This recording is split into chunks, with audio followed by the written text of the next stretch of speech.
కులతత్వం అంటరానితనాన్ని పారద్రోలి సమానత్వం కోసం చివరి శ్వాస వరకు పోరాడిన మహనీయుడు డాక్టర్ బిఆర్ అంబేద్కర్ అని రాష్ట్ర కార్మిక శాఖ మంత్రి వాసంశెట్టి సుభాష్ పేర్కొన్నారు. అంబేద్కర్ జయంతి సందర్భంగా కోనసీమ జిల్లా రామచంద్రపురంలోని అంబేద్కర్ విగ్రహానికి మంత్రి పూలమాలలు వేసి ఘనంగా నివాళులర్పించారు.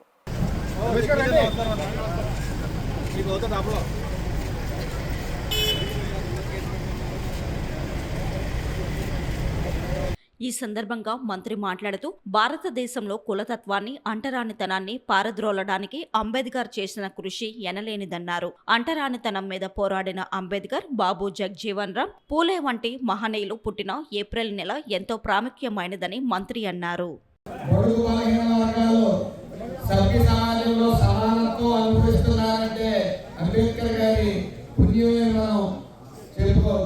దళితులు మెడలో ఒక డబ్బాలనేది పెట్టి ఉమ్మేయాలంటే అందులో వేయవలసిన పరిస్థితి. మరి ఆ రోజు నుంచి యాచించే స్థాయి నుంచి మనం శాసించే స్థాయికి వచ్చామంటే డాక్టర్ బిఆర్ అంబేద్కర్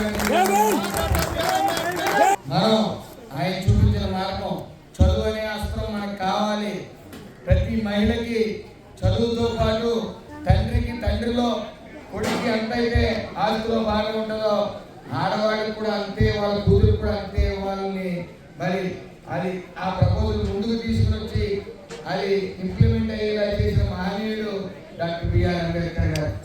ఆర్థికంగా దిగువ స్థాయిలో ఉన్న కులం ఏమన్నా ఉంది అంటే అది దళిత కులమే అని మాత్రం నేను ఖచ్చితంగా తెలియజేస్తా ఉన్నాను. ఈ రోజు కూడా రెక్క అంటే రెక్క అనే బదులు ఈ దళిత కులంలో ఎక్కువగా ఉన్నాయి. మరి ఈ పరిస్థితుల్లో ఆయన ఆశయాలు సిద్ధించడం కోసం మనందరం కృషి చేయాలి. చదువుకునే సత్తా ఉండి చదువుకోలేని పిల్లలుంటే మనం చదివించవలసిన బాధ్యత మనందరం